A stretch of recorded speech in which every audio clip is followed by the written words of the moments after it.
যে নবী এবং রাসূলদেরকে আল্লাহ রাব্বুল আলামিন কেন দুনিয়াতে পাঠান, আল্লাহ রাব্বুল আলামিনের কি উদ্দেশ্য।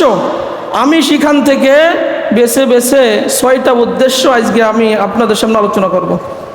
যে আল্লাহ রাব্বুল আলামিন 6টা উদ্দেশ্যকে কেন্দ্র করে, আরও থাকতে পারে, আমি সব বাছাই করে করে এগুলো নিয়ে আসতে, 6টা উদ্দেশ্যকে কেন্দ্র করে আল্লাহ রাব্বুল আলামিন নবী এবং রাসূলদেরকে দুনিয়াতে পাঠান।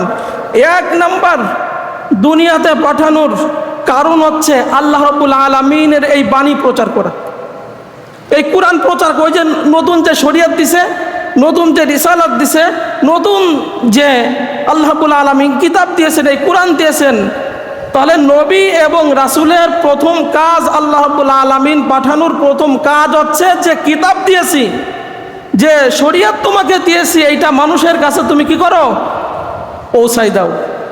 যেরকম নবী বলতেন না যে বাল্লিগু আন্নি ওয়ালাউ আয়া, আমার পক্ষ থেকে একটা বাণীও, একটা হাদিসও যদি তোমার জানা থাকে, তুমি কি করো, অপর ভাইয়ের কাছে এই বাণীটা পৌঁছিয়ে দাও।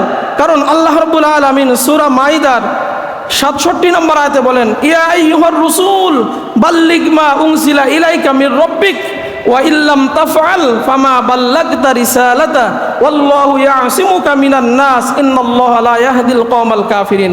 আল্লাহ রাব্বুল আলামিন বলেন, ইয়া আইয়ুহার রাসূল বাল্লিগ মা উনজিলা ইলাইকা মির রাব্বিক, হে নবী, হে রাসূল, তোমার উপরে আমি যে কুরআন নাজিল করছি, বাল্লিগ মা উনজিলা ইলাইকা মির রাব্বিক, তোমার রবের পক্ষ থেকে যেটা নাজিল করা হয়েছে, যে শরীয়ত তোমাকে দেওয়া হয়েছে, যে কিতাব দেওয়া হয়েছে, এটা মানুষের কাছে প্রচার করো। এটা মানুষের কাছে আমার এই কথা সূরা ফাতিহা থেকে নাস পর্যন্ত প্রত্যেকটা কথা, প্রত্যেকটা আয়াত, প্রত্যেকটা আয়াতের ব্যাখ্যা তাফসীর, এটা মানুষের কাছে খুলে খুলে বর্ণনা করে পৌঁছিয়ে দাও। আর যদি তুমি এইটা পৌঁছাতে অক্ষম হও, তাহলে তুমি আমার বাণী যেন পৌঁছালে না, তুমি দায়িত্ব পালন করলে না রিসালাতের। আর দায়িত্ব পালন করতে যে মানুষ যদি তোমার ক্ষতি করার চেষ্টা করে, আমি আল্লাহ রাব্বুল আলামিন নবী আপনাকে হেফাজত করব। আর আল্লাহ কাফেরদেরকে হিদায়াত দেন না। এই আয়াতে আল্লাহ রাব্বুল আলামিন 3টা শিক্ষা দিলেন। শিক্ষাগুলি হচ্ছে, 1 নাম্বার বললেন যে এই কোরআনে যা আছে সব মানুষের কাছে বলতে হবে। কিন্তু আমাদের অবস্থাটা এমন হয়েছে যে যেভাবে থাকে, ইসলামকে আমরা বিভিন্ন জায়গা থেকে বাছাই বাছাই করে নিয়ে সুবিধা মতো আয়াত, সুবিধা মতো হাদিস নিয়ে আমরা সেইগুলো প্রচার করি, বাকিগুলো আমরা বলতে চাই না, বাকিগুলো আমরা মানুষের এখানে পৌঁছাতে চাই না। অথচ কোরআনে যা আছে প্রত্যেকটা বিষয় মানুষের কাছে আস্তে আস্তে পৌঁছিয়ে দেওয়া, এটা ইমানি দায়িত্ব, এটা রিসালাতের দায়িত্ব। আল্লাহ রাব্বুল আলামিনের কাজ হচ্ছে রিসালাত দেওয়া, মানে এই কিতাব দেওয়া। নবীর কাজ হচ্ছে প্রচার করা। আমরা যারা এই রিসালাতের আওয়াজ শুনবো, আল্লাহর কোরআনের আওয়াজ শুনবো, আমরা ওইটা মেনে যথাযথ জীবনে বাস্তবায়ন করব। কিন্তু আমরা যদি না জানি, আমরা যদি না শুনি, তাহলে আমল আসবে কোত্থেকে, পরিবর্তন আসবে কোত্থেকে? এর জন্য আমাদের প্রত্যেকটা, আমরা শুধু চিন্তা করি ইসলাম মনে শুধু নামাজের মধ্যে সীমাবদ্ধ, রোজার মধ্যে সীমাবদ্ধ, হজের মধ্যে সীমাবদ্ধ, যাকাতের মধ্যে সীমাবদ্ধ, দান সৎকার মধ্যে সীমাবদ্ধ।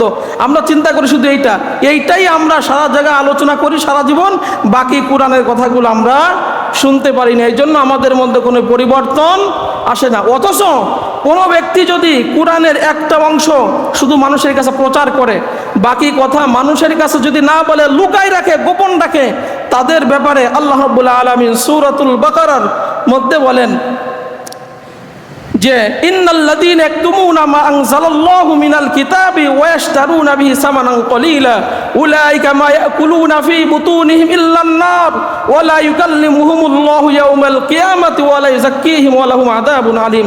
আল্লাহ রাব্বুল আলামিন বলেন, আমি এই কিতাবে যা কিছু নাজিল করছি, এই কিতাবে যত বিধিমালা আমি রব্বুল আলামিন দিয়েছি, এইটা মানুষ যদি গোপন করে, যে কেউ গোপন করে, এক অংশ গোপন করলো আর এক অংশ প্রচার করলো, কোনো একটা বাদ দিয়ে যদি ওটা লুকাই রেখে গোপন করে মানুষের কাছে না বলে, আল্লাহ রাব্বুল আলামিন বলেন এর বিনিময় যদি সে কোনো কিছু গ্রহণ করে, সে যেন জাহান্নামের আগুন দিয়ে তার পেট পূর্ণ করলো।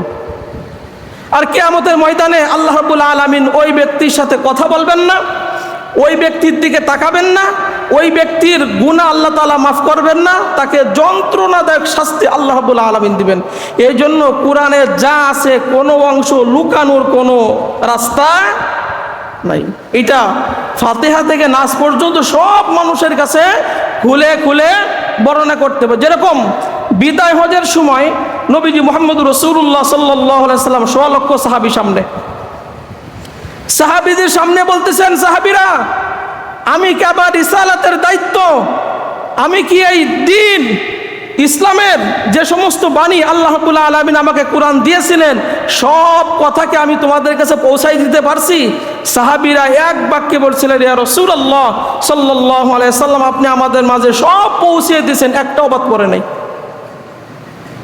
একটাও বাদ পড়ে নাই, সব আপনি পৌঁছে দিয়েছেন। তারপরে নবীজি সাহাবীদেরকে সাক্ষ্য রাখলেন যে আমি শুধু তোমাদের কাছে নামাজের কথা, রোজার কথা, হজের কথা, শুধু এইগুলোই খালি জীবনে বলছে, আর কোনো কিছু বলি নাই। ইসলামের সূরা ফাতিহা থেকে নাস পর্যন্ত যত বিষয় আছে সব মানুষের কাছে এটা আপনার জানাতে হবে, আমাদের জানাতে হবে। আল্লাহ রাব্বুল আলামিন আয়াত নাজিল করে দিলেন বিদায় হজে, আল ইয়াউমা আকমালতু লাকুম দীনাকুম ওয়া আতমামতু আলাইকুম নি'মাতি ওয়া রাদিতু লাকুমুল ইসলাম দীনা। আজকে আমি এই দ্বীন ইসলামকে পরিপূর্ণ করে দিলাম, আমার নিয়ামতকেও পূর্ণ করে দিলাম এবং দ্বীন হিসেবে ইসলামকে তোমাদের জন্য নির্ধারণ করে দিলাম। নবী যেটা বলেন